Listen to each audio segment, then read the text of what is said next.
জুলাই জুড়ে আন্দোলনে আওয়ামী বিরোধী শক্তির সঙ্গে রাজপথে ছিল ইসলামী দলও। রাজনৈতিক ট্যাগমুক্ত রাখতেই সামনে থেকে দেয়নি নেতৃত্ব, বলছেন নেতারা। স্বীকৃতি নিয়ে অসন্তোষ। ২৪-এর ২রা আগস্ট সরকার পতনের দাবি ছড়িয়ে পড়ে ৫৬,০০০ বর্গমাইল। শহীদ মিনারে লাখো মানুষের জমায়েত অভ্যুত্থানে আনে নতুন মাত্রা। ঘোষণা আসে অসহযোগ আন্দোলনের। সিজোফ্রেনিয়া পেশেন্ট যারা আছেন তাদের রোগীরাও যে পরিমাণ কষ্ট পায়, রোগীর সাথে যারা রোগীর দেখভাল করে তারাও অনেক কষ্ট পায়। অনেকদিন থেকে ওষুধটু খুঁজতে আসি, আমি ওষুধটা পাচ্ছি না। কোম্পানি যেহেতু ইনপুট করতেছে না, আমরা সেটা দিতে পারতেছি না।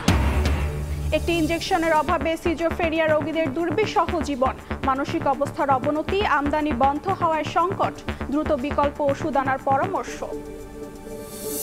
অল্প জোয়ারেই আমরা বেঁচে যাই, সবসময় লবণের মাঠ এবং কৃষি জমিন প্লাবিত। দুঃখ কিন্তু ভাই আর ছোট তুলতি দেখি দেয় দুঃখ। নেতাদের ইচ্ছা মতো কাজ হয়, এখানে জনগণের ইচ্ছা কোনো কাজ হয় না। কক্সবাজারের কুতুবদিয়ায় আতঙ্কের নাম ভাঙা বেড়িবাঁধ। জোয়ারের পানি ঢুকে প্লাবিত হচ্ছে গ্রাম। প্রতি বর্ষায় সংস্কারের নামে হয় লুটপাট, অভিযোগ ভুক্তভোগীদের। ৬৫,০০০-এর বেশি খালি কন্টেইনার নিয়ে বেকায়দায় চট্টগ্রাম বন্দর ও বেসরকারি অফটক। জট কমাতে ৪ গুণ মাশুল জারির সিদ্ধান্তে ব্যবসায়ীদের অসন্তোষ।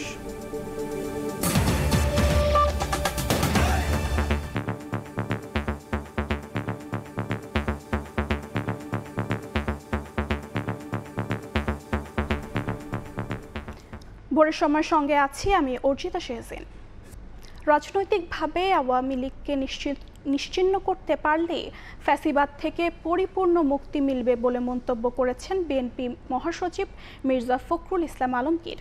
শুক্রবার বিকেলে জুলাই শহীদদের স্মরণে ঢাকা মহানগর উত্তর বিএনপির সমাবেশে একথা বলেন তিনি। একই বিষয়ে দক্ষিণ বিএনপির সমাবেশে মির্জা আব্বাস বলেন, শহীদদের রক্তের ওপর দাঁড়িয়ে টাকার কুমির হয়েছেন অনেকে। নির্বাচন নিয়ে এখনো ষড়যন্ত্র চলছে বলেও অভিযোগ করেন তিনি।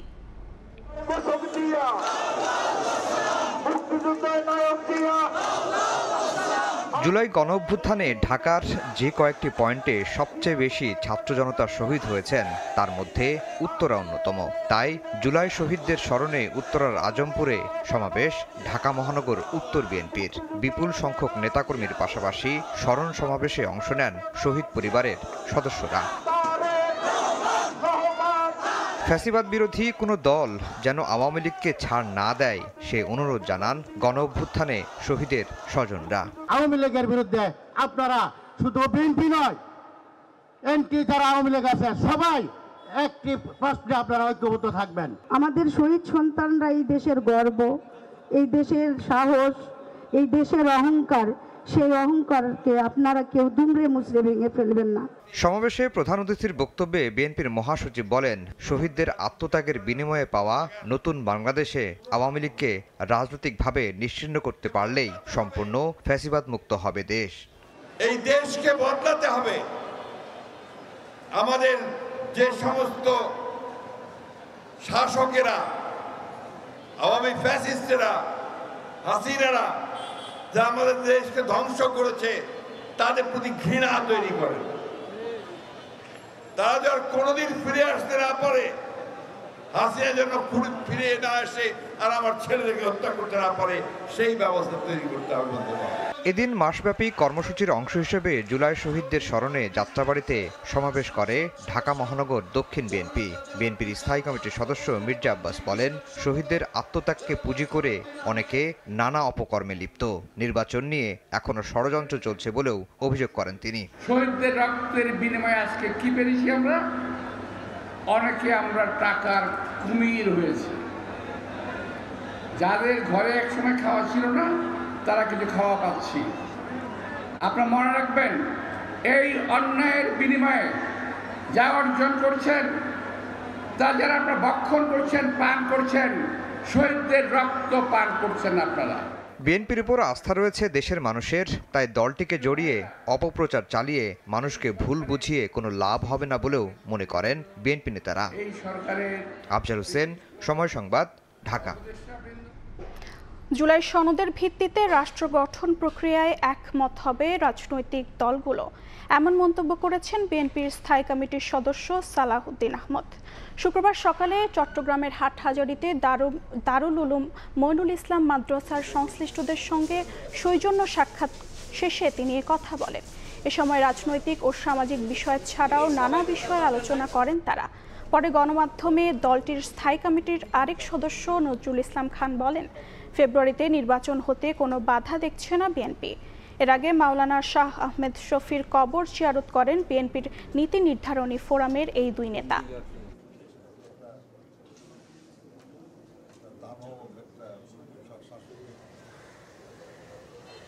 আমরা 826টি মোট প্রস্তাবের মধ্যে 51টি বাদে 51 বাদে বাকি সবগুলোতে একমত হয়েছি। 115টি প্রস্তাব আছে, সেখানে আমরা বিভিন্ন মতামত এবং আমাদের ভিন্ন মত সহ ওখানে একমত হয়েছি। তো সুতরাং আশা করি সবাই ঐক্যমতের ভিত্তিতে এই রাষ্ট্র গঠন প্রক্রিয়ায় একমত থাকবে। ফ্যাসিবাদ বিরোধী জাতীয় ঐক্য আমাদের শক্তি হবে। ফেব্রুয়ারিতে নির্বাচন হওয়ার পথে কোনো বাধা দেখছি না। যেহেতু কোনো বাধা দেখছি না, সেহেতু এটা নাও হতে পারে এরকম দুশ্চিন্তা করার তো কোনো কারণ নাই। আমরা অপেক্ষা করছি যে শিগগিরই সরকার এই ব্যাপারে তাদের বক্তব্য, সুস্পষ্ট বক্তব্য নিয়ে আসবেন এবং নির্বাচন কমিশনকে সেই অনুযায়ী পরামর্শ দেবেন। জুলাই অভ্যুত্থানের অর্জন ধরে রাখতে মৌলিক সংস্কার ও রাজনৈতিক দলগুলোর ঐক্যের তাগিদ দিয়েছেন জামায়াতের সেক্রেটারি জেনারেল। শুক্রবার সকালে জাতীয় প্রেস ক্লাবে সেমিনারে বক্তারা জানান, আগামী নির্বাচন সামনে রেখে জোটবদ্ধ হচ্ছে ইসলামী দলগুলো। এ সময় এনসিপি নেতা নাসির উদ্দিন পাটোয়ারি অভিযোগ করেন, ইসলামপন্থীদের কোণঠাসা করতে আবারও পায়তারা চলছে। শুক্রবার জাতীয় প্রেস ক্লাবে গণঅভ্যুত্থান, প্রত্যাশা, প্রাপ্তি ও করণীয় শীর্ষক সেমিনারের আয়োজন করে বাংলাদেশ জামায়াত ইসলামী। এতে যোগ দেন অন্যান্য রাজনৈতিক দলের নেতারা। এ সময় মোড়ক উন্মোচন করা হয় দ্বিতীয় স্বাধীনতার শহীদ ও আহত যারা বইয়ের ইংরেজি ও আরবি ভার্সন। অনুষ্ঠানে উপস্থিত হয়ে দক্ষিণপন্থী ট্যাগ দিয়ে আবারও ইসলামপন্থীদের কোণঠাসা করার পায়তারা চলছে বলে অভিযোগ করেন এনসিপির মুখ্য সমন্বয়ক নাসির উদ্দিন পাটোয়ারি। দক্ষিণপন্থার যদি উদ্ভব হয়ে থাকে, বাংলাদেশের মানুষ যদি সিজদার মাধ্যমে খুনি ফেসিনাকে বিদায় করতে পারে, আপনাদের সমস্যা কোথায়?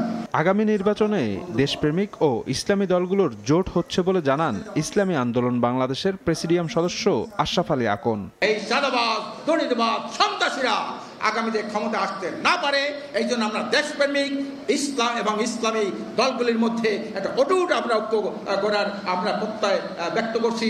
সেমিনারে মূল প্রবন্ধ পাঠকালে জামাতের সেক্রেটারি জেনারেল বলেন, জুলাইয়ের অর্জন টেকসই করতে রাষ্ট্রের মৌলিক সংস্কার ও রাজনৈতিক দলগুলোর ঐক্য জরুরি। আওয়ামী সরকারের মতো ফ্যাসিস্ট শাসনের উদ্ভব যাতে না হতে পারে, সেজন্য প্রথমেই প্রয়োজন মৌলিক রাষ্ট্রীয় সংস্কার।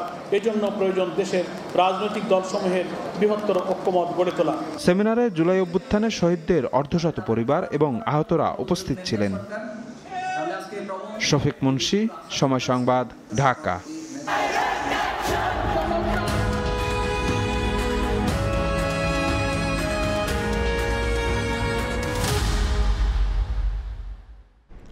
24 জুলাই আগস্টে স্বৈরাচার বিরোধী আন্দোলনে পেছনের শক্তি হিসেবে কাজ করেছে বিভিন্ন রাজনৈতিক দল, যার সামনের দিকে ছিল ইসলামী দলগুলো। তাদের দাবি, আন্দোলনকে রাজনৈতিক ট্যাগমুক্ত রাখতেই সামনে থেকে নেতৃত্ব দেননি। তবে জুলাই পরবর্তী স্বীকৃতি নিয়ে রয়েছে কিছুটা অসন্তোষ।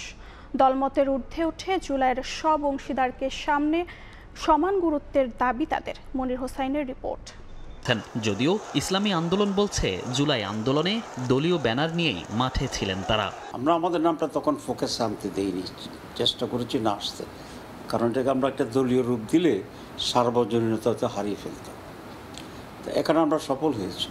যাত্রাবাড়িতে তো আমাদের ছাত্ররাই তো আপনার পুরা দখল করে রাখছিল কয়েকদিন, এবং জুলাইয়ে এই আন্দোলনে আমাদের এই পর্যন্ত ইসলামী দলগুলোর নেতাকর্মী 100-র উপরে শহীদ হয়েছে। ছাত্রদের পাশাপাশি রাজনৈতিক দল হিসাবে একমাত্র ইসলামী আন্দোলন বাংলাদেশ ব্যানার নিয়ে রাজপথে ছিল। আমরা মাস্টারমাইন্ড দাবি করি না, তবে আমাদের সেই তথ্যগুলো তো মিডিয়ার কাছে আছে যে আমাদের নেতাকর্মীরা কিভাবে লক্ষ লক্ষ মানুষ 4 তারিখ 5 তারিখ রাজপথে ছিল।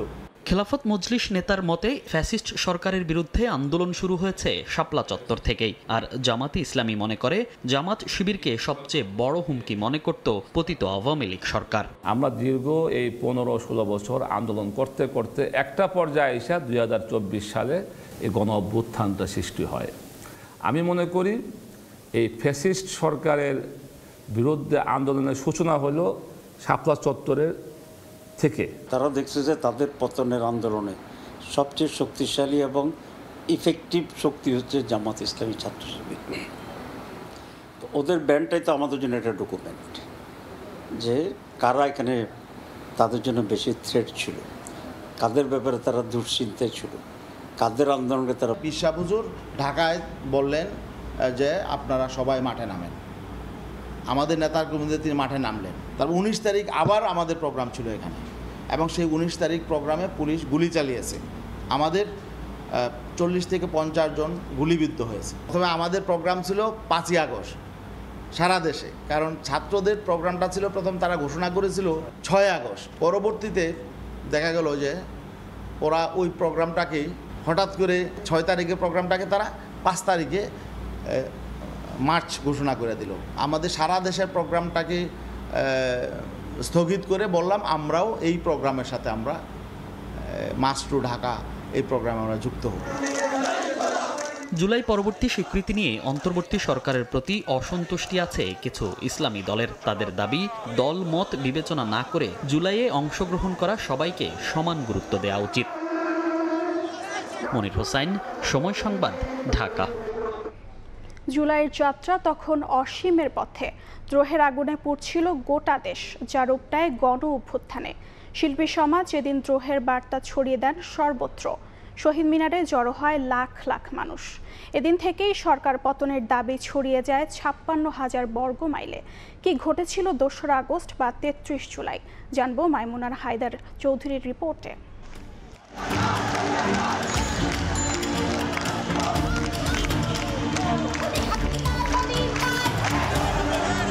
জুলাই তখনও চলমান এক মাস।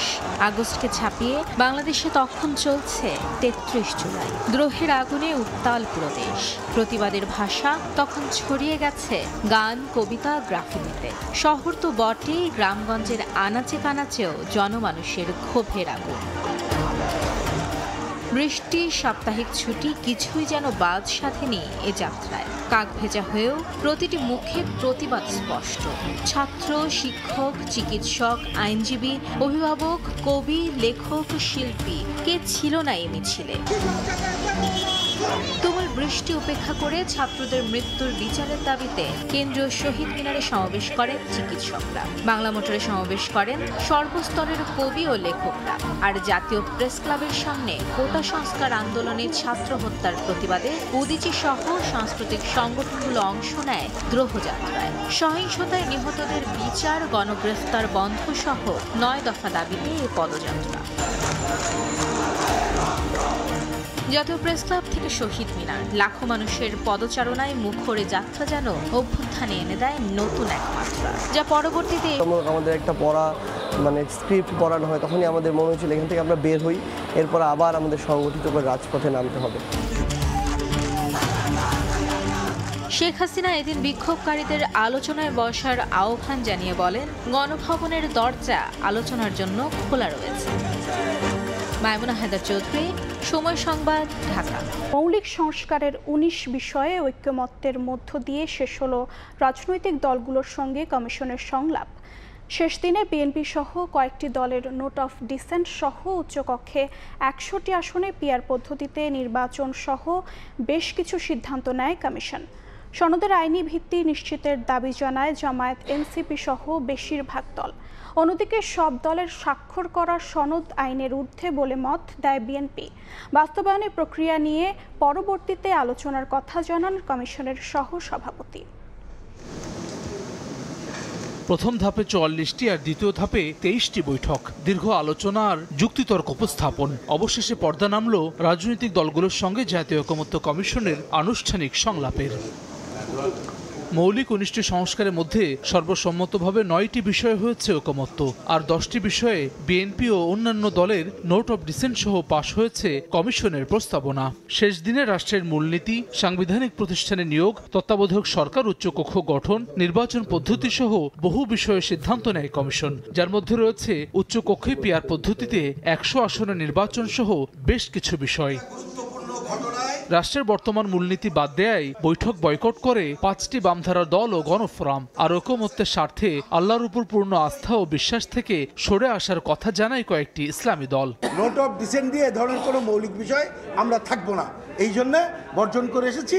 আল্লাহর উপর পূর্ণ আস্থা ও বিশ্বাস এটা সংবিধানে উল্লেখিত রাখার জন্য মূলনীতি হিসাবে এটা আমরা দাবি করি, কিন্তু ঐক্যমতের স্বার্থে এই প্রস্তাবের সাথে আমরা একমত হয়েছি।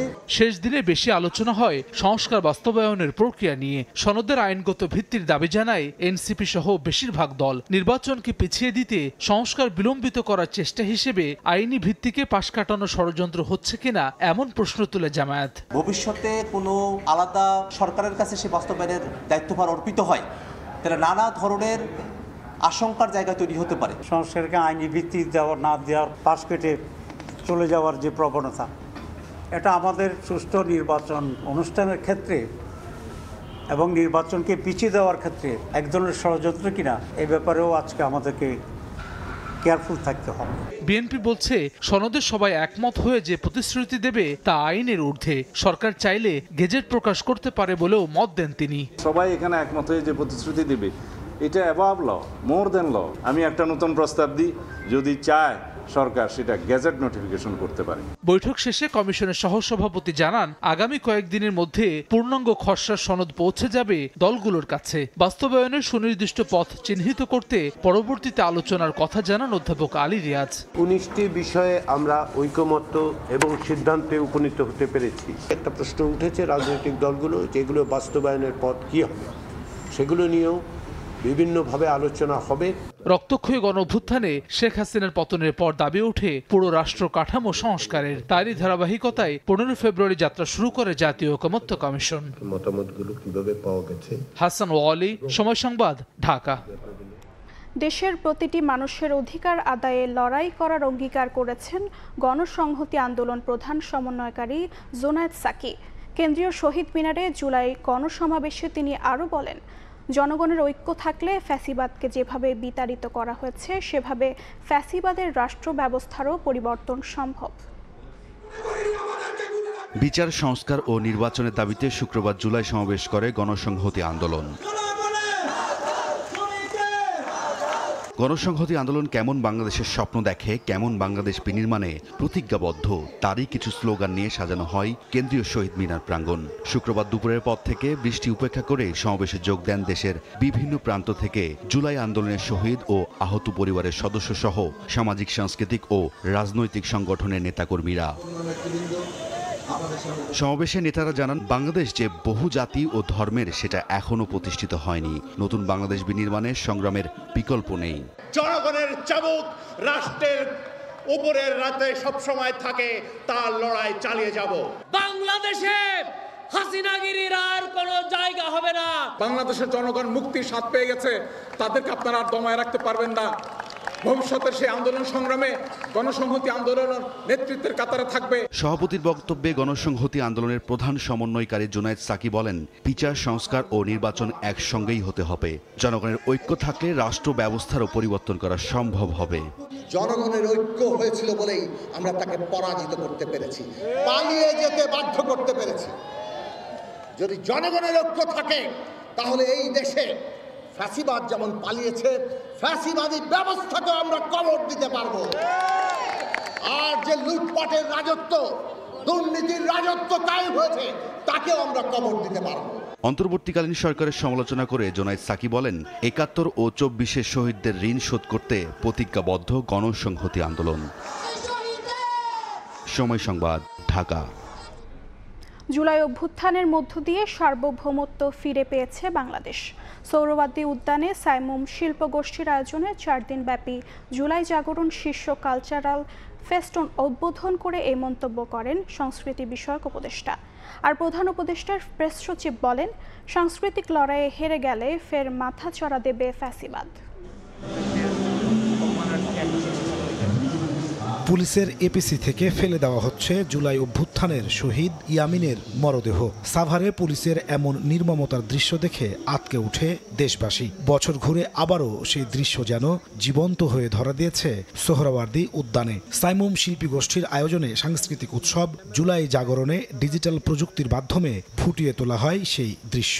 বুকের মধ্যে একটু আটকে উঠলো মনে হলো ছবিগুলো দেখে। গণঅভ্যুত্থানে যেগুলো হয়েছিল, আমরা যেগুলো চোখে দেখেছি, সেগুলো সব এখানে তুলে ধরা হয়েছে। যাত্রাবাড়িতে ভ্যান ভর্তি লাশের স্তূপ আর ফার্মগেটে রিকশায় করে নিয়ে যাওয়া শহীদ নাফিসের ঝুলন্ত মরদেহের প্রতিকৃতিও স্থান করে নিয়েছে প্যাভিলিয়নে, যা দেখে এখনো গা কাটা দিচ্ছে দর্শনার্থীদের। এরপরে যারা স্বৈরাচার হতে চাও, হাসিনাকে দেখে শিক্ষা নাও। প্রতীকী আয়নাঘরও স্থান পেয়েছে সাইমুমের সাংস্কৃতিক উৎসবে। গোপন বন্দিশালার নির্যাতনের বিভিন্ন আলামত ফুটিয়ে তোলা হয়েছে নিখুঁতভাবে। এখানে আসলে মানুষ বুঝতে পারবে আসলে তার মানুষকে অত্যাচারের ধরন মানুষ কেমন ছিল।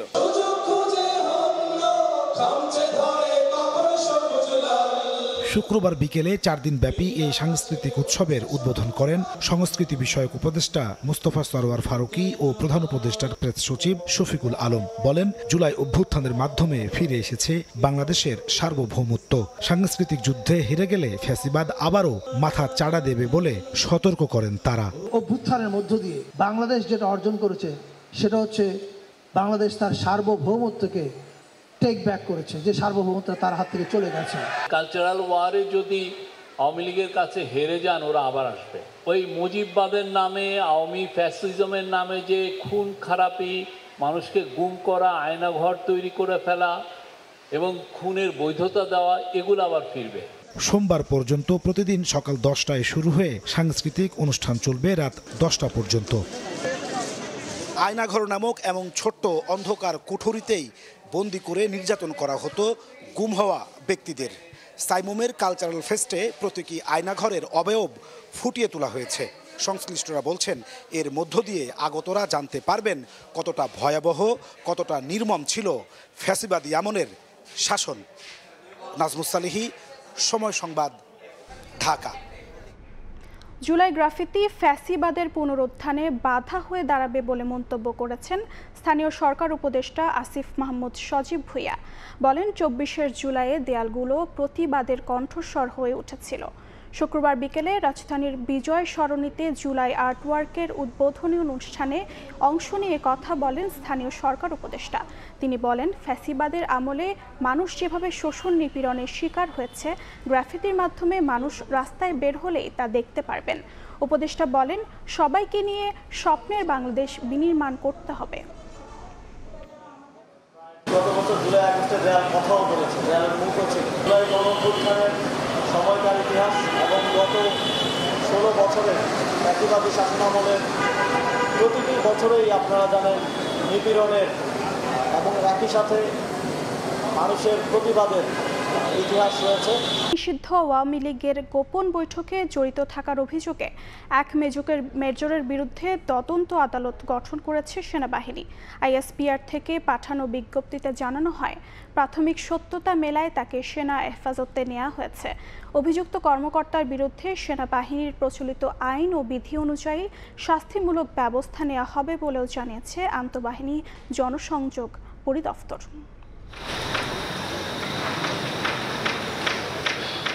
গত 8 জুলাই রাজধানীর বসুন্ধরা আবাসিক এলাকার একটি কনভেনশন সেন্টারে রাজনৈতিক কর্মকাণ্ড নিষিদ্ধ হওয়া আওয়ামী লীগ ও এর অঙ্গ সংগঠনের নেতাকর্মীরা গোপন বৈঠকে অংশ নেয়। নাশকতার অভিযোগে সেখান থেকে 22 জনকে আটক করে গোয়েন্দা পুলিশ। আটককৃতদের জিজ্ঞাসাবাদে জানা যায়, সেই বৈঠকে নাশকতার প্রশিক্ষণ দিয়েছেন সেনাবাহিনীর একজন মেজর।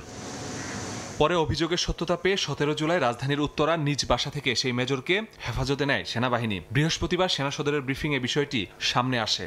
আর্মির হেফাজতেই সে আছে। শুক্রবার এক প্রেস বিজ্ঞপ্তিতে আইএসপিআর জানায়, সেই সেনা কর্মকর্তার রাজনৈতিক সংশ্লিষ্টতার অভিযোগে গঠন করা হয়েছে তদন্ত আদালত। এরই মধ্যে মিলেছে অভিযোগের প্রাথমিক সত্যতা। পূর্ণ তদন্ত সমাপ্তির পর প্রাপ্ত তথ্য প্রমাণের ভিত্তিতে ওই মেজরের বিরুদ্ধে সেনাবাহিনীর প্রচলিত আইন ও বিধি অনুযায়ী যথাযথ শাস্তিমূলক ব্যবস্থা গ্রহণ করা হবে। তদন্ত চলমান আছে, দোষ প্রমাণিত হলে নিঃসন্দেহে সেনাবাহিনী প্রচলিত নিয়ম অনুযায়ী তার বিরুদ্ধে ব্যবস্থা গ্রহণ করবে।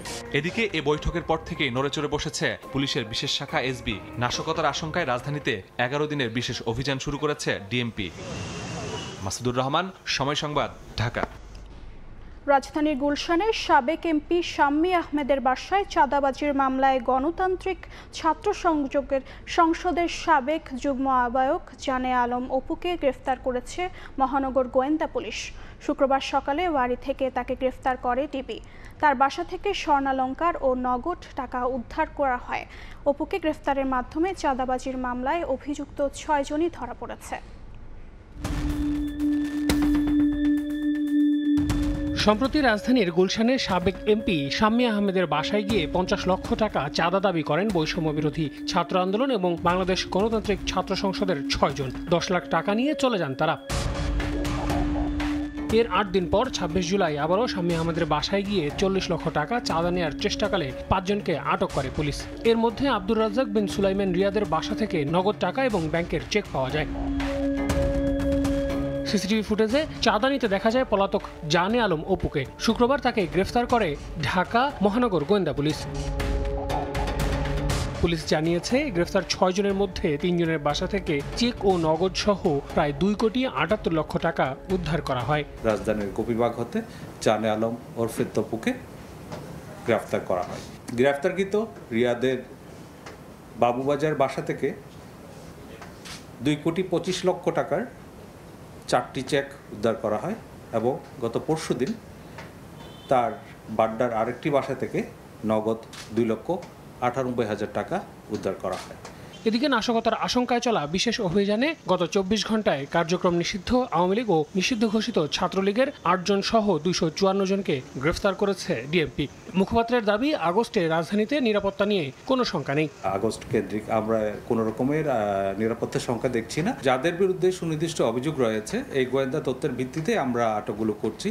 আমরা কোনো গণগ্রেফতার বা হয়রানিমূলক কোনো গ্রেফতার করছি না। আওয়ামী লীগের গোপন বৈঠকে সেনা কর্মকর্তা সম্পৃক্ততার বিষয়েও কথা বলেন ডিএমপির মুখপাত্র। ক্যাবি কনভেনশন হলে বৈঠকটিয়ে আমাদের কাছে তথ্য ছিল, এখানে বিভিন্ন ষড়যন্ত্রমূলকভাবে তাদেরকে আনা হয়েছিল। ঘটনার সাথে জড়িত থাকার অপরাধে ইতিমধ্যে 22 জনকে গ্রেফতার করা হয়েছে। আমরা খুব গুরুত্ব দিয়ে তদন্ত করে দেখছি এই ঘটনার অন্য কোনো দিক আছে কিনা। নাশকতার চেষ্টা করলে কঠোরভাবে দমন করার হুঁশিয়ারি দেয় ডিএমপি। আমরা সবসময় সতর্ক রয়েছি। আল আমিন তুষার, সময় সংবাদ, ঢাকা।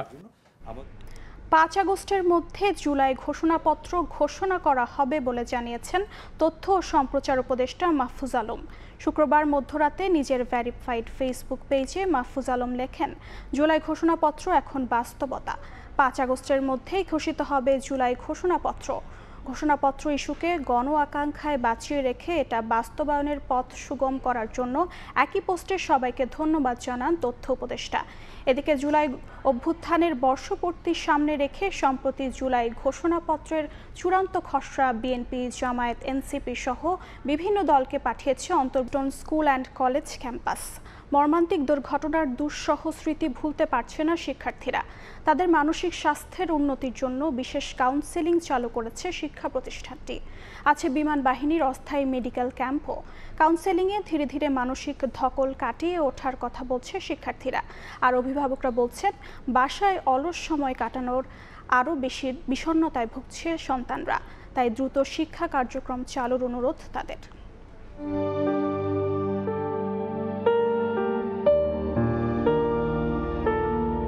পেরিয়ে গেছে 1 সপ্তাহেরও বেশি সময়, কিন্তু এক সময় শিশুদের কলকাকলিতে মুখরিত উত্তরার মাইলস্টোন ক্যাম্পাস যেন এখনও বিবর্ণ। নেই ঘণ্টার শব্দ, কচিকাচাদের হুড়োহুড়ি। স্বপ্নের ক্যাম্পাসে মর্মান্তিক যুদ্ধবিমান বিধ্বস্তের ঘটনায় সহপাঠী আর ছোট ভাই বোনদের হারিয়ে এখনও বিয়োগের সুর বাজছে। এরই মধ্যে নিয়মিত ক্লাস শুরুর কথা জানিয়েছে কর্তৃপক্ষ। এমন অবস্থায় শিক্ষার্থীদের মানসিক স্বাস্থ্যের উন্নতির জন্য স্কুলের পক্ষ থেকে চালু করা হয়েছে বিশেষ কাউন্সেলিং সেবা। সেই সঙ্গে আছে বিমান বাহিনীর অস্থায়ী মেডিকেল ক্যাম্পও। শিক্ষার্থী ও অভিভাবকরা প্রতিদিনই ক্যাম্পাসে আসছেন কাউন্সেলিংয়ের জন্য। শিক্ষার্থীরা বলছেন দুঃসহ স্মৃতি ভুলতে না পারলেও তাদের এখন ফিরতে হবে ক্লাসে। আর কাউন্সেলিংয়ের পর অনেকের মানসিক অবস্থারও ধীরে ধীরে উন্নতি হয়েছে বলে জানায় তারা। মানসিকভাবে এখনো কষ্টে আছি, বাচ্চাদের কথা ভুলতে পারিনি। বিল্ডিংয়ের সামনে দিয়ে গেলে আমাদের সেই চিত্র মনে উঠছে যে কত মানুষ এখান থেকে আহত নিহত হয়েছে। এইচএসসি আছে পরের বছর, পড়ালেখা চালিয়ে যেতে হবে, সেকেন্ডারি উঠবো আমরা, এই জন্যই সবাই আসবে। ক্যাম্পাসে যে জিনিসগুলা দেখে আগে আমরা খুশি হইতাম, এখন সেগুলা পুরা। সান্ত্বনা দেওয়ার জন্য আসলে কাউন্সেলিংটা করেছে, আমাদের অনেক কিছু বলেছে, বুঝিয়েছে। ব্রিদিং এক্সারসাইজ, যাতে আমাদের মনটা একটু হালকা থাকে। যখন স্কুল খুলবে ইনশাআল্লাহ ক্লাস করব। এদিকে মেডিকেল টিমের সঙ্গে সঙ্গে শিক্ষার্থীদের মানসিক শক্তি বাড়াতে কাজ করছেন শিক্ষকরাও। আর অভিভাবকরা বলছেন বাসায় বসে বসে আরও বেশি মানসিক সমস্যায় ভুগছে তাদের সন্তানরা, তাই দ্রুত ক্লাস কার্যক্রম শুরু করা উচিত। আমাদের এখানে কনসালটেশন ডাক্তার দেওয়া, সাইকিয়াট্রিস্ট দেওয়া, তারা কথা বলছে, ডাক্তার দেখাচ্ছে, আমাদের সাথে কথা বলছে। ওরা ইভেন শুধু আমাদের সাথে ওরা কথা বলার জন্য আসতেছে, আমরা ওদেরকে দেখতে যাচ্ছি, ওরাও আমাদেরকে দেখতে আসছে। আমাদের প্রতি তো ওদের একটা আলাদা টান আছে, আমাদেরও তো আছে। বসায়ও তো রাখা যাবে না, ওদের তো ফিউচারের ব্যাপার আছে, এর জন্য আস্তে আস্তে নিয়ে আসতেছি। বাসায় থাকাটাই ওদের জন্য এখন খারাপ হচ্ছে। ওরা যদি স্কুলে আসে হয়তো ৩-৪ দিন বা এক সপ্তাহের ভেতরে ওরা ট্রমা থেকে বের হতে পারবে। প্রাণের শিক্ষা প্রতিষ্ঠানে আবারও ফিরুক দুরন্তপনা, হই হুল্লোড়, আর আকাশের তারা হয়ে ভালো থাকুক হারিয়ে যাওয়া মাইলস্টোনের ফুলেরা, এমন প্রার্থনাই সবার। মনির হোসাইন, সময় সংবাদ, ঢাকা। এদিকে মাইলস্টোন ট্র্যাজেডিতে নিহত ৮ম শ্রেণীর ছাত্রী মাহিয়া সহ দুজনের কবরে শ্রদ্ধা নিবেদন করলেন বিমান বাহিনীর সদস্যরা। পরিবারকে সমবেদনা জানিয়ে সব ধরনের সহায়তার আশ্বাস দেন তারা। মাইলস্টোনে বিমান দুর্ঘটনায় নিহত ১৩ বছরের মাহিয়া তাসনিম মায়াকে হারিয়ে দিশেহারা মা সহ স্বজনেরা অগ্নিদগ্ধ হয়ে হাসপাতালে চিকিৎসাধীন অবস্থায় গত ২৪ জুলাই মৃত্যু হয় ৮ম শ্রেণীর ছাত্রী মায়ার। মেহেরপুরের মুজিবনগরের জয়পুর গ্রামে নানার বাড়ির গ্রামের কবরস্থানে দাফন করা হয় মায়াকে। শুক্রবার দুপুরে মায়ার সমাধিতে শ্রদ্ধা নিবেদন করতে সেখানে যান বিমান বাহিনীর সদস্যরা। এ সময় মায়ার নানার বাড়িতে শোকার্ত পরিবারের সদস্যদের প্রতি সমবেদনা জানান তারা। পরে বিমান বাহিনী প্রধানের প্রতিনিধি হিসেবে উইং কমান্ডার রেহানা ও স্কোয়াড্রন লিডার ইখতিয়ার হোসেন সহ অন্যান্য সদস্যরা ফুল দিয়ে শ্রদ্ধা জানিয়ে মাহিয়া তাসনিম মায়ার কবর জিয়ারত করেন। এ সময় মাহিয়ার পরিবারকে সহযোগিতার জন্য পাশে থাকার আশ্বাস দেয় স্থানীয় প্রশাসন। আপনাদের কাছে একটাই অনুরোধ, আমার মাহিয়ার জন্য দোয়া করেন, সে যেন বেহেশতবাসী হয়। ভবিষ্যতে তাদের যে কোনো প্রয়োজনে আমাদের উপজেলা প্রশাসন সকল ধরনের সহযোগিতা করার জন্য প্রস্তুত আছে। মাইলস্টোন ট্র্যাজেডিতে নিহত আরও একজন কুষ্টিয়ার দৌলতপুরের গৃহবধূ রজনী ইসলাম। 2 সন্তানকে স্কুল ছুটির পর আনতে গিয়ে নিজেই চিরতরে বিদায় নিয়েছেন পৃথিবী থেকে। রজনী ইসলামের কবরেও শ্রদ্ধা নিবেদন করতে তার গ্রামের বাড়ি যান বিমান বাহিনীর কর্মকর্তারা। তার কবরে ফাতেহা পাঠ এবং দোয়া করা হয়। এর আগে বিমান বাহিনীর কর্মকর্তারা নিহত রজনী ইসলামের পরিবারের সদস্যদের সঙ্গে কথা বলেন। চন্দ্র বিশ্বাস, ববি, এই ভাঙা বেড়িবাঁধ যেন উপকূলবাসীর কাছে আতঙ্ক। কয়েক দফা বসতঘর বিলীন হওয়ায় নিঃস্ব দ্বীপের অনেক বাসিন্দা। ৩৪ বছরেও টেকসই বেড়িবাঁধ পায়নি কুতুবদিয়াবাসী। উল্টো প্রতি বর্ষায় সংস্কারের নামে লুটপাটের অভিযোগ জনপ্রতিনিধিদের। এবার টেকসই সুপার ডাইক নির্মাণের পরিকল্পনার কথা জানিয়েছে পানি উন্নয়ন বোর্ড। সুজাউদ্দিন রুবেলের রিপোর্ট।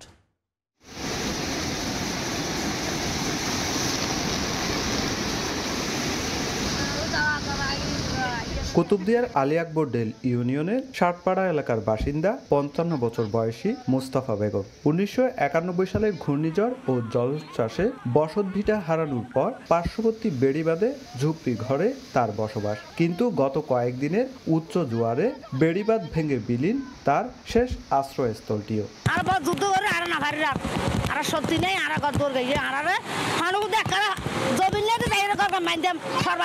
বেড়িবাঁধ থেকে ৩ কিলোমিটার দূরে ঘরবাড়িও গেল ৩ দশকে ভেঙেছে কয়েক দফায়। দ্বীপটির আলী আকবর ডেল, কৈয়ারবিল, উত্তর ও দক্ষিণ দুরুম ইউনিয়ন সহ 12টি অংশে ভাঙা ছিল বেড়িবাঁধ। জিওব্যাগ ডাম্পিং করা হলেও তা কাজে আসেনি। ভাঙা বেড়িবাঁধ দিয়ে প্রতিনিয়ত ঢুকছে জোয়ারের পানি, প্লাবিত হচ্ছে গ্রামের পর গ্রাম। অল্প জোয়ারেই আমরা বেঁচে যাই, সবসময় লবণ মাঠ এবং কৃষি জমিন প্লাবিত। দুঃখ কিন্তু ভাই আরা ছোট তলতি দেখি দে দুঃখ বেরিবাদ দুঃখ নেতাদের ইচ্ছা মতো কাজ হয় এখানে জনগণের ইচ্ছা কোনো কাজ হয় না।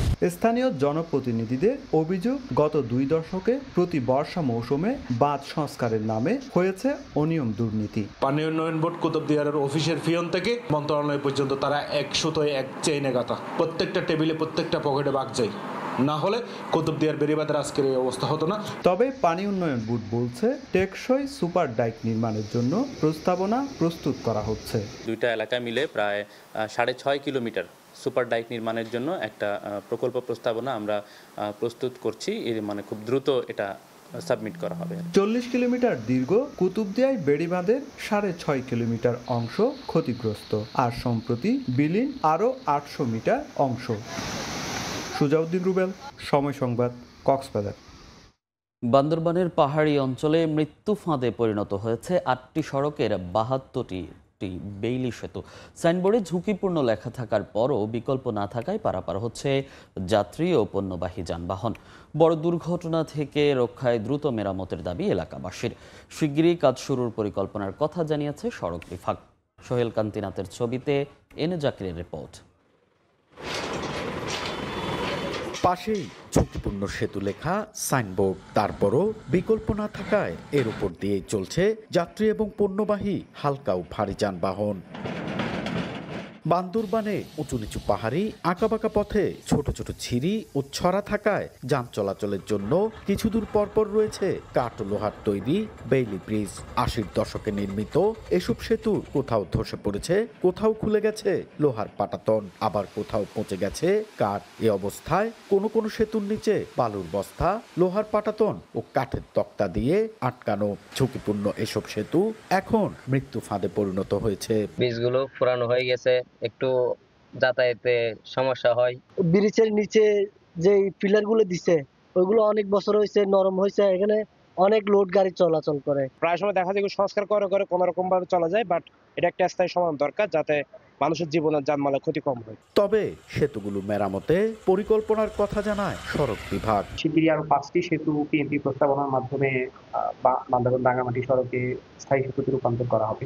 বান্দরবানের বাকি 54টি ঝুঁকিপূর্ণ বেইলি সেতু আরসিসি সেতুতে স্থায়ীভাবে রিপ্লেস করার জন্য একটি উন্নয়ন প্রকল্প প্রস্তাব সড়ক পরিবহন মন্ত্রণালয়ে প্রেরণ করা হয়েছে।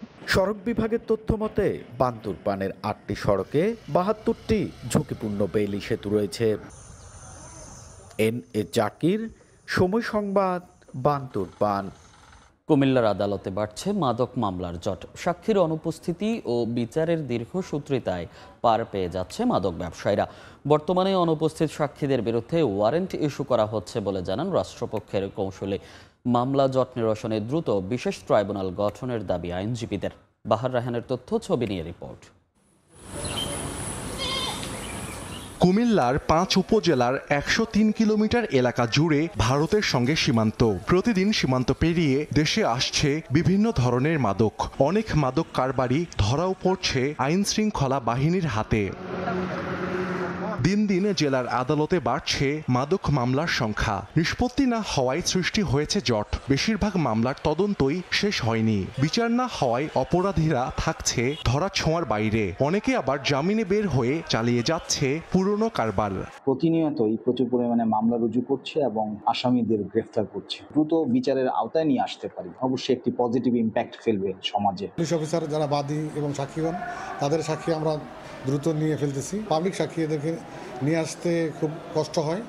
অধিক মাদক ব্যবসায়ীরা এর প্রভাবশালী মাদক সিন্ডিকেট এই সাক্ষীদেরকে নিরুৎসাহিত করে। আইনজীবীরা বলছেন সাক্ষীর অনুপস্থিতির কারণে মামলার নিষ্পত্তিতে সৃষ্টি হয় দীর্ঘসূত্রিতা। তবে বর্তমানে অনুপস্থিত সাক্ষীদের বিরুদ্ধে ওয়ারেন্ট ইস্যু করা হচ্ছে বলে জানান রাষ্ট্রপক্ষের কৌঁসুলি। আর সাক্ষীদের মধ্যে সচেতনতা বৃদ্ধির প্রয়োজন বলছে মাদকদ্রব্য নিয়ন্ত্রণ অধিদপ্তর। বছরওয়ারি আমরা সাক্ষীদের যেখানে আছে পুলিশ সুপারের মাধ্যমে এবং রেডিওগ্রাম মেসেজের মাধ্যমে আমরা দ্রুত এগুলি আদালতে আনার চেষ্টা করছি এবং আদালতও চাচ্ছে মাদক ব্যবসায়ীর যে দণ্ড বা তার যে শাস্তি, এটা যদি সাক্ষ্যের মাধ্যমে নিশ্চিত করা যায় তাহলে একটা দৃষ্টান্ত হয়ে থাকবে, মাদক অপরাধ করা থেকে তারা বিরত থাকবে। এদিকে মাদক আইনে বিচারে জেলায় নেই বিশেষ ট্রাইব্যুনাল। মামলা জট নিরসনে দ্রুত ট্রাইব্যুনাল গঠনের দাবি আইনজীবীদের। আলাদা ট্রাইব্যুনাল স্থাপন করা হয় তাহলে মাদকের মামলাগুলো দ্রুত নিষ্পত্তি হবে এবং অপরাধীদের শাস্তিটাও নিশ্চিত হবে।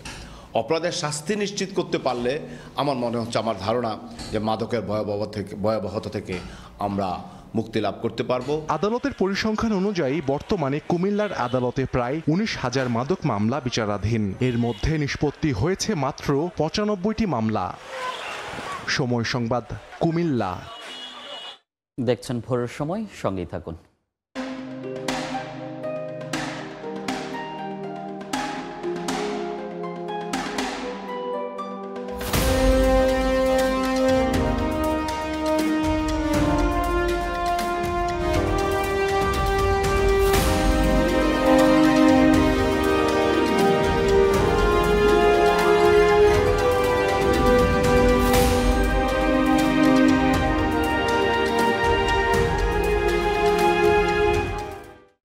দেখছেন ভোরের সময়।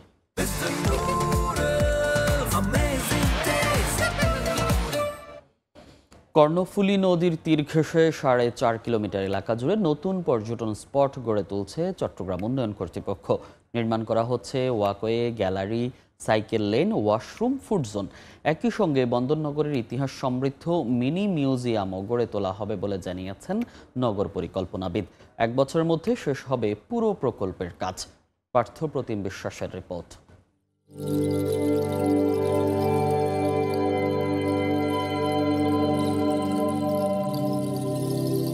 কর্ণফুলী নদীর তীর ঘেঁষে গড়ে উঠেছে নতুন বিনোদন স্পট।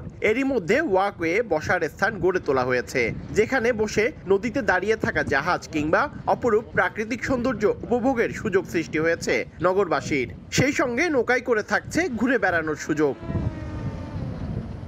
শামনদ সেতুর পাড় থেকে বলিরহাটের পাম্প হাউস পর্যন্ত 4.5 কিলোমিটার এলাকায় এই পর্যটন স্পট নির্মাণ করেছে চট্টগ্রাম উন্নয়ন কর্তৃপক্ষ সিডিএ। প্রকল্পে রয়েছে ওয়াকওয়ে, সাইকেল লেন, বসার গ্যালারি, ফুড জোন, পার্কিং সহ নানা সুবিধা।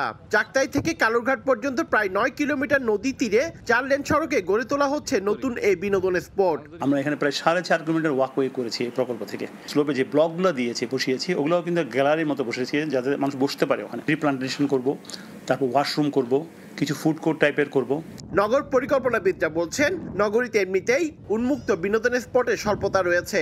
কয়েকজন বিখ্যাত স্থপতির ডিজাইন অনুসারে প্রাকৃতিক অবয়ব ঠিক রেখেই কর্ণফুলীর তীরে এই কেন্দ্র গড়ে তোলা হচ্ছে। পাহাড়, নদী, সমুদ্র এইগুলোকে সংরক্ষণ করে এইটার যত সুযোগ সুবিধা আছে, এই প্রকৃতির যে সুযোগ সুবিধা, সে সবগুলোকে আমরা এখানে আরো বেশি বর্ধিত করব।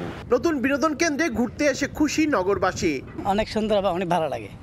প্রাকৃতিক একটা পরিবেশের মধ্যে আমরা আছি, অনেক ভালো লাগে। সবাই বলে এটা হওয়াতে বাগুলিয়াবাসীর জন্য একটু সুবিধা। মাশাআল্লাহ, রাস্তাঘাট অনেক উন্নত করছে, আর কিছু ওই দোকানপাট হলে মানুষের জন্য সুবিধা হতো আর কি। এর আগে সিডিএর আউটার রিং রোড প্রকল্পের আওতায় পতেঙ্গা সমুদ্র সৈকত থেকে খেজুরতলা পর্যন্ত প্রায় 5 কিলোমিটার দীর্ঘ সাগর পাড়ে বসার স্থান ও ওয়াকওয়ে নির্মাণ করেছিল সিডিএ। পার্থপ্রতিম বিশ্বাস, সময় সংবাদ, চট্টগ্রাম। অন্যতম শীর্ষ জেলা মুন্সিগঞ্জে আলুর দর পতনে বিপাকে কৃষক। তাদের অভিযোগ, যে দামে কেনা হচ্ছে আলু তাতে উঠে আসছে না উৎপাদন খরচও। বিস্তারিত জানাতে আলুর হাটে আছেন সহকর্মী নাসির উদ্দিন উজ্জ্বল। সরাসরি যাচ্ছি তার কাছে। উজ্জ্বল,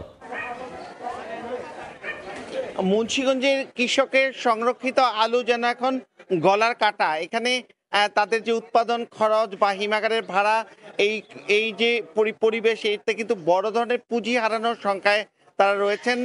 কারণ কৃষি বিভাগ বলছে সরকারিভাবে যে হিসাব, সেখানে কিন্তু জমিতেই 13 টাকা 17 টাকা পর্যন্ত কেজি দরে আলুর উৎপাদন খরচ পড়েছে।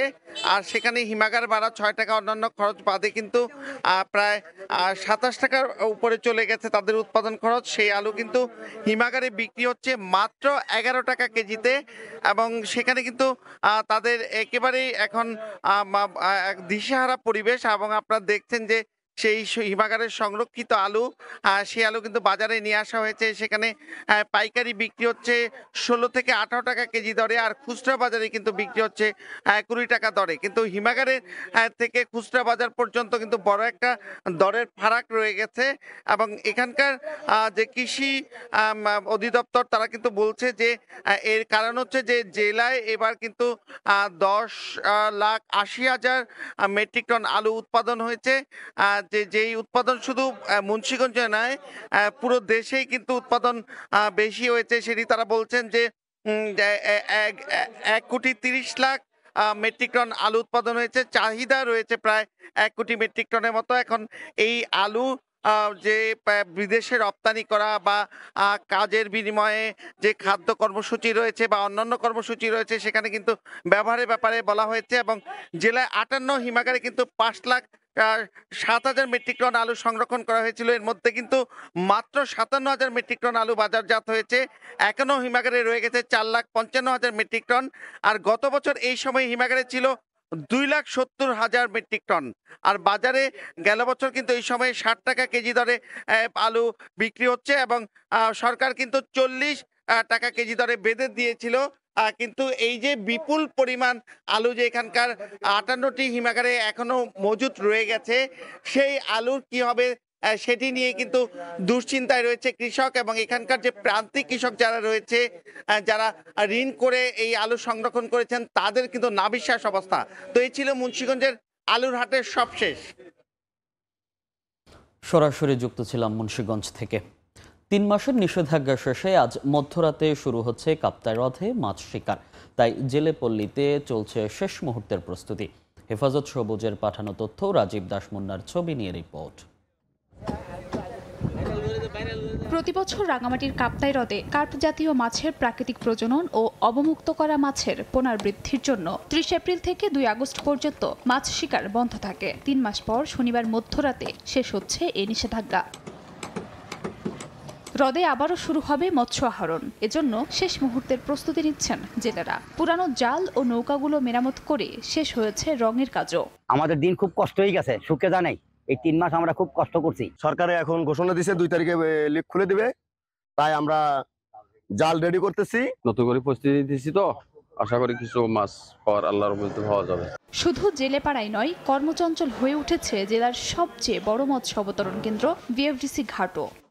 তো ভালো পানি আছে, আমরা প্রত্যাশা করি ভালো মাছ হবে। বিএফডিসির পক্ষ থেকে কিন্তু আমরা সুবিধা পাই, ঠিকভাবে মাছ সংগ্রহ করতে পারি, বাজারজাত করতে পারি, এটা আমাদের কামনা। প্রতি বছরের মতো এবারও বিপুল পরিমাণে মৎস্য অবতরণের আশা করছে বিএফডিসি। প্রস্তুতি অলমোস্ট শেষের দিকে এবং আমরা আশা করি যে গত বছরের ন্যায়ও এবছরে আমরা পর্যাপ্ত পরিমাণ মাছ লেকে পাবো। বিএফডিসির তথ্য মতে কাপ্তাই হ্রদে মৎস্য শিকার করে জীবিকা নির্বাহ করেন প্রায় 26,000 জেলে। এবছর হ্রদে প্রায় 65 মেট্রিক টন কার্প জাতীয় মাছের পোনা অবমুক্ত করা হয়। রাজধানীর মহাখালীতে দুর্বৃত্তের গুলিতে এক ব্যক্তি গুরুতর আহত হয়েছেন। শুক্রবার রাত 8:30টার দিকে ঘটনা ঘটে। জানা যায়, মহাখালী সাততলা বস্তি এলাকায় বক্ষব্যাধি হাসপাতালে 4র্থ শ্রেণীর অফিস ক্লাবের সামনে মুখোশ পরা 2 জন এসে মাথায় গুলি করে পালিয়ে যায়। মোহাম্মদ জামাল হোসেন নামে ওই ব্যক্তিকে উদ্ধার করে ঢাকা মেডিকেলে ভর্তি করা হয়।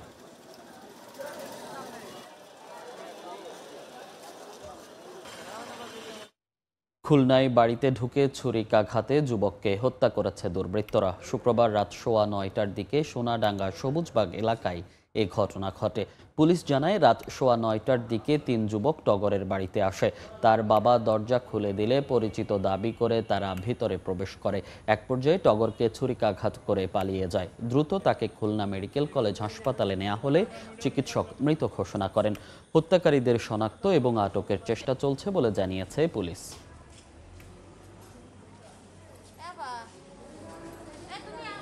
এই পাউকাটা ইয়াসিন ওর বাচ্চা নিয়ে বাইরে বেরোয়, সবাই বলে ও কিছু জানে না, কিন্তু ও ওই অটোতে বসেই শেল্টার দেয়।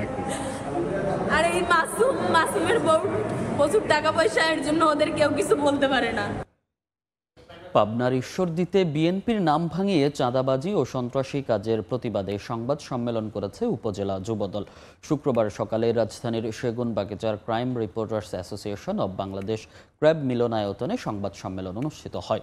যুবদল নেতাদের অভিযোগ, 5 আগস্টের পর থেকে ঈশ্বরদী উপজেলার বিভিন্ন স্থানে বিএনপি, যুবদল, ছাত্রদল, শ্রমিক দল ও স্বেচ্ছাসেবক দলের নাম ভাঙিয়ে চাঁদাবাজি ও মাদক সিন্ডিকেট গড়ে তুলেছেন বিএনপি থেকে বহিষ্কৃত নেতা জাকারিয়া পিন্টু ও তার ভাই মেহেদি হাসান।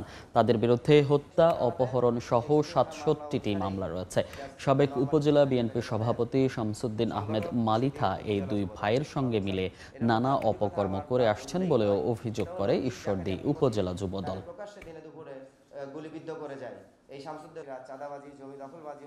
দিনাজপুরের হাকিমপুরে চিকিৎসককে মারধরের অভিযোগে পৌর স্বেচ্ছাসেবক দলের এক নেতা সহ 10 জনকে গ্রেফতার করা হয়েছে। অভিযুক্তের দলীয় পদ স্থগিত করেছে জেলা স্বেচ্ছাসেবক দল। পুলিশ জানায়, হাকিমপুর উপজেলা স্বাস্থ্য কমপ্লেক্সে ভর্তি ছিলেন সুখী ফারুক দম্পতি। বৃহস্পতিবার দুপুরে তাদের ছাড়পত্র দেয় চিকিৎসক মশিউর রহমান। তবে ওই দম্পতি আরও কিছুদিন হাসপাতালে থেকে চিকিৎসা নেয়ার দাবি জানায়। সুস্থ আছেন তাই ভর্তি নিতে রাজি না হলে চিকিৎসকের সঙ্গে বাকবিতণ্ডা হয়। বিষয়টি জানালে পৌর স্বেচ্ছাসেবক দলের আহ্বায়ক আবদুল্লাহ আল মামুন হামলা করে মোবাইল ছিনিয়ে নেয় বলে অভিযোগ করেন মশিউর। আহত হন হাসপাতালের এক কর্মীও। ভুক্তভোগী মামলা করলে শুক্রবার সুখী, ফারুক ও মামুন সহ 10 জনকে গ্রেফতার করা হয়। আমার ভুক্তভোগী চিকিৎসক সহ আমার সকল কর্মকর্তা কর্মচারী এই বিষয়ে চরম নিরাপত্তাহীনতায় ভুগছে। আমরা এর আশু প্রতিকার এবং যথাযথ বিচার প্রত্যাশা করছি। মামলা হওয়ার আধা ঘন্টার মধ্যেই মূল আসামি সহ 10 জনকে আমরা গ্রেফতার করি এবং আইনগত প্রক্রিয়া চলমান। সাতক্ষীরা 3 আসনের সীমানা পুনর্নির্ধারণের প্রস্তাবের প্রতিবাদে বিক্ষোভ মিছিল ও সমাবেশ হয়েছে।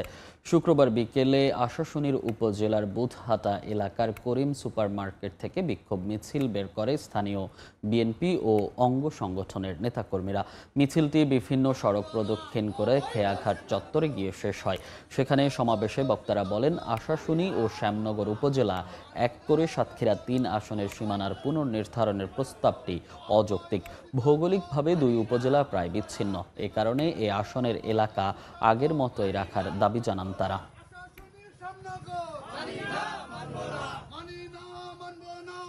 গাজায় গণহত্যা ও মানবিক বিপর্যয়ের প্রতিবাদে বিক্ষোভে উত্তাল বিশ্বের বিভিন্ন দেশ। লন্ডনের রাজপথে নেমে অবরুদ্ধ উপত্যকায় চরম খাদ্য সংকটের তীব্র নিন্দা জানান স্থানীয়রা। ক্ষুধাকে অস্ত্র হিসেবে ব্যবহারের বিরুদ্ধে আন্দোলন করেছেন ইয়েমেনের হাজারো মানুষ।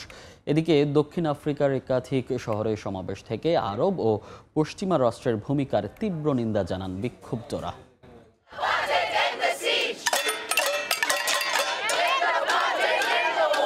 গাজায় হত্যাযজ্ঞ ও চরম খাদ্য সংকটের বিরুদ্ধে সরব দক্ষিণ আফ্রিকার প্রিটোরিয়া ও কেপটাউন এলাকা। স্থানীয় সময় শুক্রবার প্রিটোরিয়ায় অবস্থিত সংযুক্ত আরব আমিরাতের দূতাবাস ঘেরাও করেন বিক্ষোভকারীরা। রান্নার হাঁড়ি, গামলা ও ফিলিস্তিনি পতাকা হাতে শতাধিক মানুষ প্রতিবাদ করেন ইসরায়েল আমিরাত সম্পর্কের বিরুদ্ধে। বিক্ষোভকারীরা বলেন, গাজায় মানুষ খাবার পাচ্ছে না, অথচ আমিরাতের সরকার বাণিজ্য জোরদারে ব্যস্ত। একই দিন কেপটাউনে অনুষ্ঠিত আরেকটি বড় সমাবেশে অংশ নেন কয়েক হাজার মানুষ। বিক্ষোভে শিক্ষার্থী, মানবাধিকার সংগঠন, চিকিৎসক এবং শ্রমিক ইউনিয়নের প্রতিনিধিরা অংশ নেন। অনাহারে গাজা লেখা প্লেকার্ড হাতে বিক্ষোভকারীরা ব্রিটিশ প্রধানমন্ত্রী কিয়ার স্টারমারের বক্তব্যের প্রতিবাদ করেন। বলেন, গাজার উপর পরিকল্পিত অনাহার চাপিয়ে দিয়ে যুদ্ধ চালানো হচ্ছে, যেটি আন্তর্জাতিক মানবাধিকার আইনের লঙ্ঘন।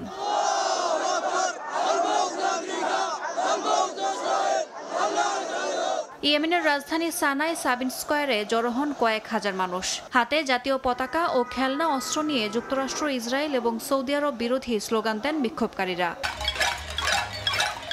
আন্দোলন হয়েছে ইংল্যান্ডের রাজধানী লন্ডনেও। স্থানীয় সময় শুক্রবার প্যালেস্টাইন সলিডারিটি ক্যাম্পেইনের ডাকে রাজপথে নেমে গাজায় চলমান অনাহারের বিরুদ্ধে তীব্র নিন্দা জানান স্থানীয়রা। ইয়াসমিন অনন্যা, সময় সংবাদ। যুক্তরাষ্ট্রে এবার একটি বারে বন্দুকধারীর গুলিতে 4 জন নিহত হয়েছেন। পালিয়েছে। স্থানীয় সময় শুক্রবার সকাল 10:30টার দিকে দ্য আউল বারে এ বন্দুক হামলার ঘটনা ঘটে। পুলিশ জানায়, গুলিবিদ্ধ 4 জন ঘটনাস্থলেই মারা গেছেন। সন্দেহভাজন বন্দুকধারী মাইকেল পল ব্রাউন নামের ওই ব্যক্তি বারের পাশের বাড়িতে থাকতেন। পুলিশ তার বাড়ি ঘিরে রেখেছে। এর আগে গত সোমবার নিউ ইয়র্কের ম্যানহাটনের পার্ক এভিনিউয়ে ভয়াবহ বন্দুক হামলায় কর্তব্যরত অবস্থায় পুলিশ অফিসার দিদারুল ইসলাম সহ বেশ কয়েকজন নিহত হন। পাকিস্তানের পাঞ্জাবে চেকপোস্টে ডাকাতদের হামলায় 5 পুলিশ সদস্য নিহত হয়েছেন। আহত হয়েছেন আরও 2 জন। শুক্রবার বিষয়টি নিশ্চিত করে আইন শৃঙ্খলা বাহিনী। পুলিশ জানায়, প্রায় 40 জন ডাকাত রকেট লঞ্চার ও গ্রেনেড দিয়ে হামলা চালায়। নিহতদের মধ্যে এলিট ফোর্সের সদস্যরাও রয়েছেন। পরে নিরাপত্তা বাহিনীর পাল্টা গুলিতে এক ডাকাতও নিহত হয়। ঘটনার পরপরই গোটা এলাকায় চিরুনি অভিযান শুরু করে পুলিশ। এক বছর হতে চলল কলকাতার আরজিকর হাসপাতালে নারী চিকিৎসককে ধর্ষণের পর হত্যাকাণ্ডের। এখনও প্রকৃত দোষীরা গ্রেফতার না হওয়ায় ফের রাজপথে নেমেছেন সরকারি বেসরকারি হাসপাতালের চিকিৎসকরা। সিবিআই অফিস ঘেরাও এবং প্রশাসনের বিরুদ্ধে ঝাড়ু নিয়ে প্রতিবাদ মিছিল করেন তারা। বিস্তারিত জানাচ্ছেন সুব্রত আচার্য, ছবি তুলেছেন বিশ্বজিৎ দাস। আরজিকর হাসপাতালে নারী চিকিৎসককে ধর্ষণের পর হত্যাকাণ্ডের এক বছর হতে চললেও ভারতের কেন্দ্রীয় তদন্তকারী সংস্থা সিবিআই এখনও গ্রেপ্তার করতে পারেনি জড়িতদের। অভিযোগ উঠেছে এই ঘটনা নিয়ে রাজ্য ও কেন্দ্র রাজনীতি করছে। তৃণমূল বিজেপির এই রাজনীতিতে প্রকৃত দোষীকে আড়াল করার চেষ্টা করছে অদৃশ্য শক্তি। এবার সেই শক্তিকে গ্রেপ্তারের দাবিতে সিবিআইয়ের অফিস ঘেরাও কর্মসূচি পালন করেন কলকাতার সরকারি ও বেসরকারি হাসপাতালের চিকিৎসকরা। আগস্টের প্রথম দিন প্রশাসনের বিরুদ্ধে ঝাড়ু নিয়ে প্রতিবাদ মিছিল করেন বিক্ষোভকারীরা। গান গেয়ে ও নেচে অভিনব প্রতিবাদে রাজ্য ও কেন্দ্রীয় সরকারের বিরুদ্ধে স্লোগানে মুখর হয় রাজপথ। অপদার্থ সিবিআই কলকাতা পুলিশের সাথে সেটিং করেছে, ওদিকে মোদি দিদি সেটিং করে সব ধামাচাপা দিতে চাইছে। স্বাভাবিকভাবেই আমরা আজকে এখানে এসেছি, আমরা সিবিআই এর আধিকারিকদের সঙ্গে দেখা করতে চাই। সিবিআই যে কতটা অপদার্থ এবং অকর্মণ্য এটা আমরা চোখে আঙুল দিয়ে দেখাতে চাই। সবাই বুঝতে পারছেন, কিন্তু হয়তো এসে সাহস করে সামনে বলতে পারছেন না। গত বছর 9 আগস্ট রাতে আরজিকর হাসপাতালে নাইট ডিউটিতে থাকা অবস্থায় এক নারী চিকিৎসককে স্টাফ রুমে নিয়ে ধর্ষণের পর নৃশংসভাবে হত্যা করা হয়। সেই ঘটনায় 12 ঘন্টার মধ্যে সঞ্জয় রায় নামে এক সিভিক পুলিশকে গ্রেপ্তার করা হয়। এ ঘটনায় শুধু সঞ্জয় একা নয়, ওই হাসপাতালের প্রভাবশালী কেউ জড়িত বলে সে সময় অভিযোগ ওঠে। সুব্রত আচার্য, সময় সংবাদ। রেকর্ড দিয়ে ভাস্কর্য তৈরি করেন নাইজেরিয়ান শিল্পী এমানুয়েল একোকোটো। পরিত্যক্ত কাঠের অংশ দিয়ে তিনি তৈরি করেছেন দেশটির জলের দেবীর প্রতিকৃতি। তিনি বলেন, এই ভাস্কর্য কেবল সৌন্দর্যের নিদর্শন নয়, বরং সংস্কৃতি রক্ষার এক অনন্য প্রয়াস। গাছের পরিত্যক্ত শেকড় দিয়ে তৈরি শিল্পকর্ম। ভাস্কর্যটির চুলের মতো বেয়ে পড়েছে শিকড়। নাইজেরিয়ার এক জলের দেবীকে এভাবেই ফুটিয়ে তুলেছেন শিল্পী এমানুয়েল একোকোটো। দেশটির আবুজা শহরের একটি জাদুঘরে রাখা এই ভাস্কর্য নাইজেরিয়ার সাংস্কৃতিক গুরুত্ব বহন করছে। 49 বছর বয়সী এই শিল্পী চারুকলায় স্নাতক করে নিজেকে নিযুক্ত করেছেন এই বৈচিত্র্যময় শিল্পকর্মের সঙ্গে। একোকোটোর কাঁচামাল সংগ্রহ করেন নদী তীর, ঝোপঝাড় বা রাস্তার পাশে পড়ে থাকা গাছের শেকড় থেকে। তিনি জানান, তিনি গাছ কাটেন না, কেবল পরিত্যক্ত অংশ সংগ্রহ করেন। আমার শিল্প শুধু এমন কিছু নয় যেটা দেখে আপনি বলবেন সুন্দর। এটা আপনাকে মনে করিয়ে দেয় আপনি কে। আমরা সবাই কোথাও থেকে এসেছি, আমাদের আছে শেকড়, আছে পূর্বপুরুষ। পূর্বপুরুষ না থাকলে আমরাও থাকতাম না। একোকোটোর জানান, শেকড় ভিত্তিক ভাস্কর্যে প্রাকৃতিক সৌন্দর্য অক্ষুণ্ণ রাখা হয়। প্রাকৃতিক গঠনের মধ্যেই জীবন্ত রূপ তুলে ধরেন তিনি। এরই ধারাবাহিকতায় এবার তিনি শেষ করছেন 11 ফুট লম্বা 320 কেজি ওজনের একটি ডাইনোসরের ভাস্কর্য। 9 মাস সময় নিয়ে তৈরি করা এই বিশাল কাঠামোর মূল্য $16,000 বেশি। অর্জিতা শেহজিন, সময় সংবাদ। ক্রিকেটার থাকতে পারেন আসন্ন এশিয়া কাপের স্কোয়াডে, তবে বিষয়টি নির্বাচকদের উপর ছেড়ে দিতে চান বিসিবির cricket operations chairman Nazmul Abedin Fahim. এদিকে গামিনী ডি সিলভাকে সরিয়ে মিরপুরে স্পোর্টিং উইকেট প্রস্তুত করার আভাস দিয়েছেন তিনি। আগামীতে হোম অ্যাওয়ে পদ্ধতিতে বিপিএল আয়োজনের পরিকল্পনা থাকলেও এবছর বাড়তি একটি ভেন্যুতে বিপিএল আয়োজন করতে চায় বিসিবি। চট্টগ্রামে যেন ক্রিকেটারদের তারার মেলা। জাতীয় দলের ক্রিকেটাররা না থাকলেও রয়েছে বেশ কিছু পরিচিত মুখ। 22 গজে নিজেদের পরীক্ষা দিতে 3টি টি-20 ম্যাচ খেলছে বাংলাদেশ এ দল ও হাই পারফরমেন্স ইউনিট, যার মধ্যে প্রথম ম্যাচ জিতে এগিয়ে যায় এইচপি ইউনিট। তবে বৃষ্টির কারণে শেষ পর্যন্ত দ্বিতীয় ম্যাচটি আর মাঠে গড়ায়নি।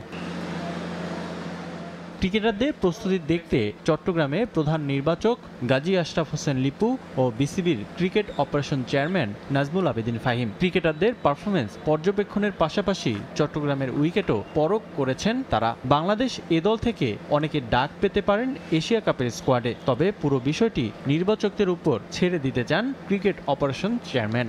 পাইপলাইনে যারা আছে সবচাইতে ভালো যারা খেলোয়াড় আমাদের জাতীয় ক্রিকেটের, তারা সবাই এখানে প্রিপারেশন নিচ্ছে। এখানে এশিয়া কাপে খেলতে পারে এমন খেলোয়াড় আছে, নেই যে তা নয়।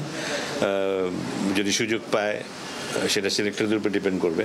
মিরপুর শেরে বাংলা আন্তর্জাতিক ক্রিকেট স্টেডিয়ামের উইকেট নিয়ে অসন্তোষ জানিয়ে আসছে ক্রিকেটাররা। তবে সদ্য সমাপ্ত পাকিস্তান সিরিজে মিরপুরের 22 গজের সমালোচনা ভয়াবহ রূপ নেয়। এবার বিষয়টি নিয়ে নড়ে চড়ে বসেছে বিসিবি। তাই মিরপুরের কিউরেটর গামিনী ডি সিলভাকে ঢাকার বাইরে সরিয়ে দেওয়ার আভাস দিচ্ছে বোর্ড। তাকে সরিয়ে নতুন করে মিরপুরে স্পোর্টিং উইকেট প্রস্তুত করতে চায় বিসিবি। সঙ্গে চট্টগ্রামের উইকেট নিয়ে সন্তোষ প্রকাশ করেছেন ক্রিকেট অপারেশনস চেয়ারম্যান।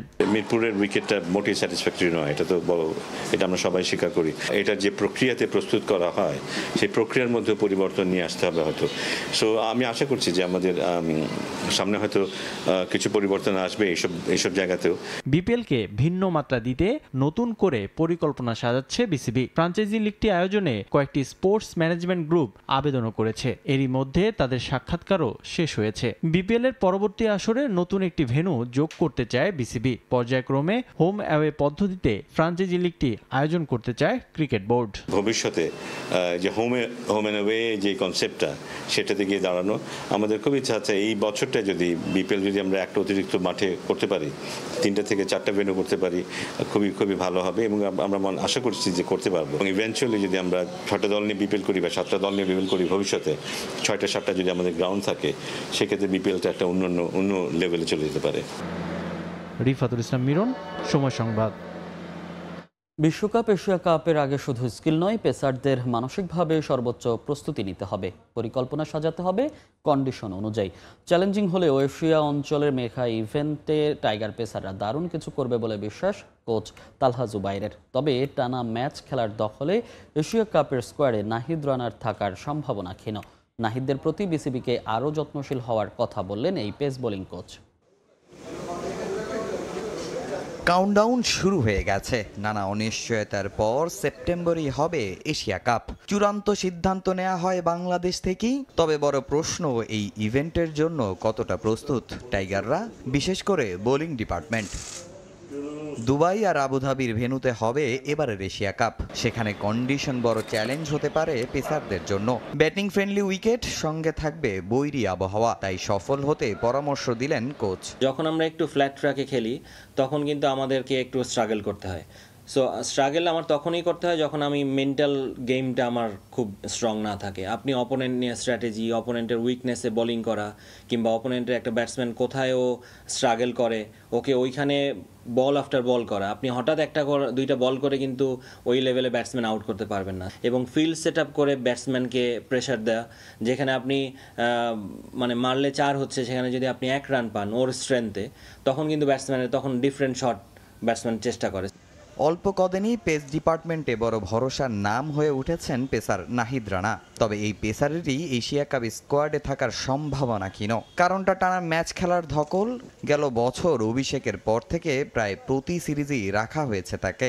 নাহিদকে লম্বা সময় ধরে রাখতে হলে বিসিবিকে আরও যত্নশীল হতে হবে বলে মনে করেন তালহা। নাহিদ রানা যদি ওকে ভালোভাবে যত্ন নিতে পারি, হ্যাঁ, আমরা কখন ওকে খেলাবো, কোন সিরিজগুলো আমাদের জন্য ইম্পর্টেন্ট, এই জিনিসগুলো আমরা যদি ওর রুটিনটা আমরা যদি খুব সুন্দর করে স্মার্টলি নিয়ে আসতে পারি, তাহলে হয়তো বা ওকে আমরা ইনজুরি থেকে দূরে রাখতে পারবো। একটা সময় ইবাদত হোসেনও হয়ে উঠেছিলেন টাইগারদের পেস ডিপার্টমেন্টের অন্যতম ভরসার নাম। তবে এক ইনজুরি কেড়ে নিয়েছে অনেক কিছু।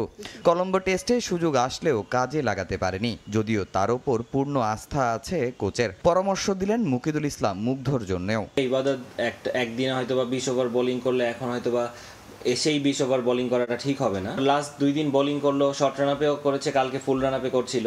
সো রিদম কিন্তু ওর কোনো ঘাটতি ছিল না। পারফর্ম যারা করবে তারা যদি কোথাও না থাকে, ওরা যেন কোশ্চেনটা করে আসলে যে আমরা কেন নেই। তো আপনি যদি এই জিনিসটা জানেন ভালো মতো যে আমার কোথায় ইমপ্রুভ করতে হবে, তাহলে আমার মনে হয় কামব্যাক করাটা ইজি হয়ে যায়। টাইগারদের পেস ডিপার্টমেন্ট এখন অনেক শক্তিশালী। তাদের সঙ্গে মানিয়ে নিতে নিজেকে আরো দক্ষ করতে চান তালহা জুবাইর। সেপ্টেম্বরে অস্ট্রেলিয়া যাবেন 1 মাসের ট্রেনিং নিতে। বোলিং ওয়ার্কলোডটা কি আছে এগুলো। তামিম হোসেন, সময় সংবাদ, ঢাকা।